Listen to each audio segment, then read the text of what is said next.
तर स्वागत आहे सगळ्या ताईंचं आजच्या एका नवीन ब्लॉग मध्ये आणि मी सोनाली तुमचं अगदी मनापासून स्वागत करते। तर आज ताईंनो मी तुमच्यासोबत एक रेसिपी शेअर करणार आहे। म्हटलं चला आज काहीतरी रेसिपी बनवूया जी मी खाते आणि माझ्या माही दुर्वाला पण आवडते आणि मला पण खूप जास्त आवडते। खरं तर हे बंदोबस्तला असले ना तरच आम्ही तेलकट असं खात असतो। हे असले की यांना नाही आवडत तेलकट जास्त खायला, म्हणजे कितीही चविष्ट असू द्या ते तेलकट जास्त खात नाही, पण कधीतरी आपल्याला खावं वाटतं ना। तर हे असताना मी काही जास्त बनवत बसत नाही, पण हे नसल्यावर आम्ही खातो। तर खूप मस्त आहे बघा, मेथीची पुरी आहे बघा, खूप जास्त चविष्ट लागते। घरच्या सामानात बनते, जे काही आपण चपाती बनवतो त्यापेक्षा आपण एकदा पुरी बनवली ना तर खूप चविष्ट लागते। आणि मेन म्हणजे त्याला भाजी नसली तरी चालते ताईंनो, तुम्ही त्याला चहात पण खाऊ शकता आणि परत चहात पण खूप टेस्टी लागते। आणि दही, लोणचं म्हणा, एखादी चटणी खूप टेस्टी लागते आणि हे काही नसलं तरीही खूप जास्त टेस्टी लागते। तर एकदा माझ्यासाठी तुम्ही नक्की ट्राय करा ही रेसिपी, खूप सिंपल आहे। चला ट्राय करू। पण एक चूक झाली ताई माझ्याकडून की माझी पुरी फुगलीच नाही। हमेशाच फुगत नाही ती, म्हणजे मेथीची बनवली तर मला नाही माहित का नाही फुगत, पण खूप जास्त चविष्ट लागते म्हणून म्हटलं तुमच्यासोबत शेअर करायची। फुगू नाही फुगू खूप जास्त चविष्ट लागते, एकदा ट्राय करा चला।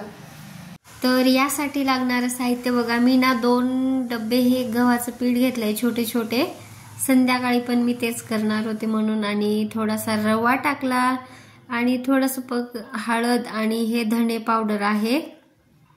नंतर त्यात मी टाकलं कांदा लसूण मसाला, कोल्हापूरचा हा मसाला ताईंनो कुटले आहे। भाजी गेला की म्हणजे त्याची चव एक्स्ट्राच होऊन जाते, खूप जास्त चविष्ट आहे कोल्हापूरचा कांदा लसूण मसाला। नंतर मी यात थोडासा जिरा आणि ओवा असं कुस्करून टाकत आहे।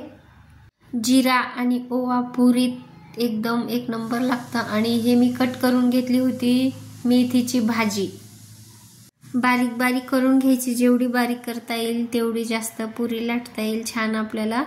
तर मेथीची भाजी पण मी मिक्स करून घेतली। असं तर खात नाही लेकरं, मग मी खूप साऱ्या बटाटे म्हणा, अशी कुठलीही भाजी, पालक म्हणा, असं नाही खाली तर यात देते, नाहीतर मग एक डाळ स्पेशल बनवत असते त्यात देत असते, ती पण मी तुमच्यासोबत नक्की शेअर करेल। लेकरं खूप आवडीनं खातात तसं डाळ बनवली तर।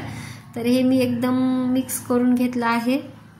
सगळा मसाला मिक्स व्हायला पाहिजे म्हणून थोडंसं जरा वेळ जास्तच हे असं मिक्स करून घ्यायचं एकदम दोन्ही हातांनी। आणि नंतर थोडं थोडं पाणी टाकून पीठ मळून घ्यायचं, जसं आपण चपातीचं मळतो एकदम तसंच।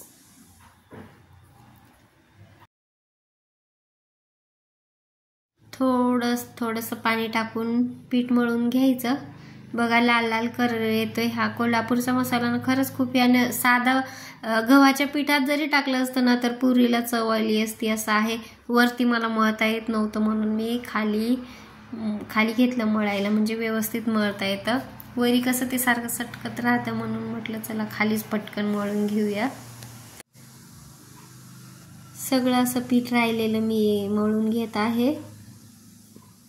तर अशा प्रकारे जास्त आपल्याला पातळ पण नाही करायचंय आणि खूप घट्टही नाही, व्यवस्थित मीडियम असं चपातीपेक्षा थोडंसं घट्ट ठेवायचं आहे। याच्यानं तुम्ही चपात्या म्हणजे धपाटे सुद्धा बनवू शकता। मग मी आज म्हटलं चला पुरीच बनवूया, दोन्ही पण छान लागतं। चहामध्ये तर खूपच जास्त टेस्टी लागते पुरी। मस्त असा गोळा तयार होत आला आहे आपला। तर हे बघा असं मळायचं आहे आणि पिठाने सुद्धा तुम्ही लाटू शकता, नाहीतर मग तेलानं पण लाटू शकता। अगोदर मी छोटे छोटे असे गोळे बनवून घेतले, असे छोटे छोटे पुऱ्या लाटण्यासारखे। आणि तेवढ्यात आली होती माझी मैत्रीण, म्हटलं बसा आता खाऊनच जा। तर बघा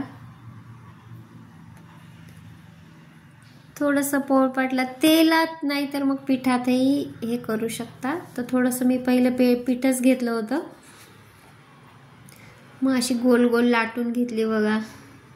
चपाती माझी एवढी गोल होत नाही आणि एकदम तुम्हाला गोल आकार पाहिजे असं ना तर असं कशाने तरी कट करून घ्या तुम्ही। तर बघा मस्त आपली पुरी तयार आहे।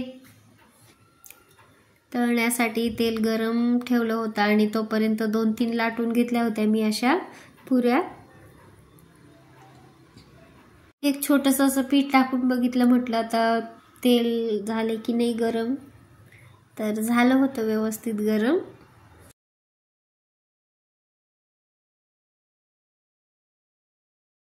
तर ह्या ज्या पुऱ्या आहेत ना ताईनो, याच्या मी चपात्या पण बनवून बघितल्या, त्या पण फुगल्या नाही आणि पुरी पण फुगली नाही. पण खरं सांगते, तुम्ही एकदा ट्राय केली तरच तुम्हाला समजेल, एकदम चविष्ट झाल्या होत्या.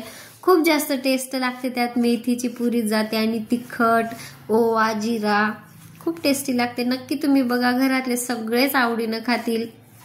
तर मस्त थोड्याशा अशा खुशखुशीत पुऱ्या झाल्या होत्या. एक एक करून मी अशा सगळ्या पुऱ्या तळून घेतल्या. तर मस्त तयार झाली आहे बघा. आणि याला काही नाही, मी दही सोबतच खात असते हमेशा, नाही तर चहा सोबत एवढी जास्त टेस्टी लागते ना. नक्की एकदा ट्राय करा. लेकरं तर खूप आवडीनं खातात, दुर्वा सुद्धा खाते, माहीला तर खूप आवडतातच. मला फिरती ना.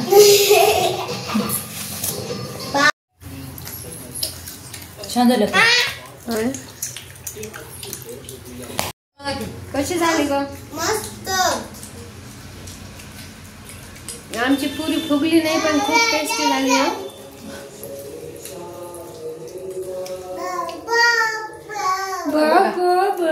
शिबू काय काय बाय कर, हाय कर, हाय. ही बघा दुर्वाल काय झालं, ए फुगू, पुरी नाही फुगली म्हणून आमची दुर्वाच फुगली.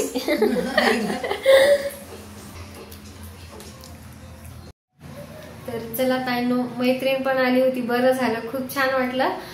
तसं तर आम्ही येत जातच राहतो, सोबतच राहतो, तर तिला पण खूप आवडली.